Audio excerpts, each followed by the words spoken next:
The wind mourned through the dry creek bed as Clara stared at the grave of her husband Marcus. She felt no grief, only the raw sting of betrayal for the fortune he had supposedly squandered. Rumors said he drank away their savings and died in a saloon with empty pockets and a liar's tongue. The ranch was now hers alone, a hollow inheritance of dust, debt, and the taste of old bitterness. She planned to sell the land to the first bidder and escape the valley that had stolen her youth. But the floorboard beneath the kitchen table groaned one night, revealing a hidden latch she had never noticed before. She pulled it open with trembling hands, revealing a dark stone staircase descending into the cold and damp earth. Clara lit a lantern and descended, the air growing thick with the scent of old straw and rusted iron. At the bottom, a small cellar spread before her, and her heart stopped at the sight before her eyes. A child, thin as a winter fox, crouched in the corner, clutching a heavy iron chest to his chest. His eyes were huge, dark pools of hunger and fear, and he did not utter a single sound. He could be no older than 6, his clothes torn, his body shaking with the effort of staying alive. Clara's first instinct was bitter anger that her husband had hidden yet another secret from her sight. She demanded to know who he was, but the boy only tightened his grip on the iron box. She tried to take the chest from him, but he whimpered like a wounded animal guarding its final treasure. Finally, she coaxed it open with a piece of dried bread, and the lid creaked on rusty hinges. Inside, she expected gold coins, stolen deeds, or the remnants of her husband's supposed hidden wealth. Instead, the chest held only a stack of folded letters, yellowed and tied with a fraying leather cord.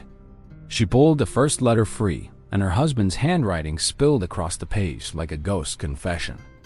The first line read, "My beloved son, I keep you hidden to save you from this world's cruelty." Clara's breath caught in her throat as the truth shattered every assumption she had carried for years. The boy was Marcus's child, born of a brief union before their marriage, his mother dead from fever.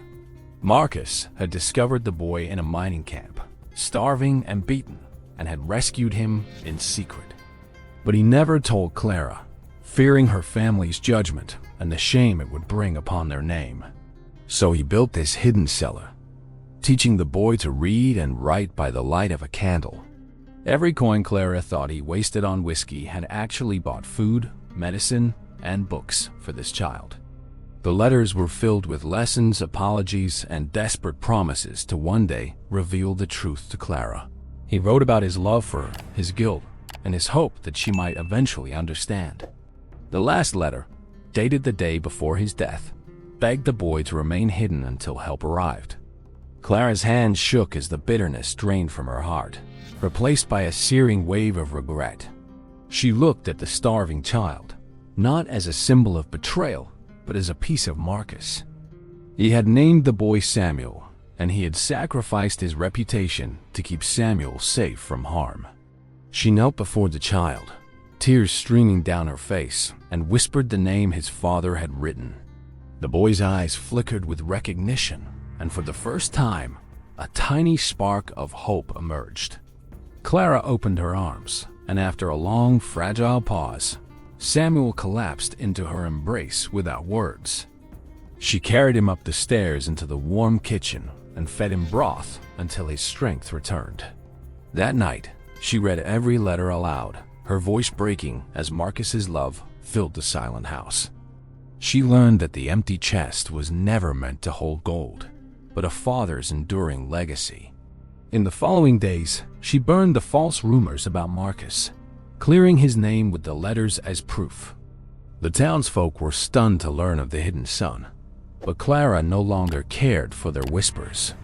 She adopted Samuel legally, giving him her name and the ranch his father had fought to preserve. The boy who once cowered in a cellar now rode horses and laughed freely under the open sky. Clara discovered a new purpose, raising Samuel with the tenderness she thought bitterness had killed forever. She hung the empty chest in the parlor as a reminder that true wealth is not counted in coins. Samuel grew strong and kind, his father's gentle spirit shining through every word he spoke and every deed. He asked Clara one day why she saved him when she could have sent him away. She replied that forgiveness had unlocked a treasure far greater than any gold the earth could yield. Together, they built a school on the ranch for other forgotten children, orphans of the frontier's harshness. The letters were bound into a book, read every Christmas Eve as a testament to sacrificial love. Clara never remarried, finding her fulfillment in the son who arrived from the darkness of a cellar. She realized that her husband had not betrayed her, but had given her the greatest gift possible. Samuel grew into a man who embodied the words his father had written in that hidden chamber. When Clara grew old, Samuel cared for her with the same devotion his father had shown him. On her final day, she held the last letter and whispered Marcus's name with love, not anger. She was buried beside Marcus under the cottonwood tree, the empty chest placed at the foot of her grave. Samuel continued the legacy, telling his own children about a widow's scorn turned into a mother's grace. The ranch became known as a place where the abandoned found hope, all because of a hidden cellar. Travelers would ask about the empty chest displayed in the hall, and Samuel would tell the story. He would say the greatest treasure is sometimes found in a box that seems to hold nothing. So ends the tale of Clara, Marcus, Samuel, and the letters that bridged the widest chasm of all. Thank you for witnessing this story of hidden love and redemption from West Old Stories Official.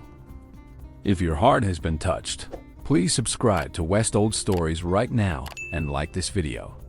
Share your thoughts in the comments below and tell us how you found treasure in unexpected places.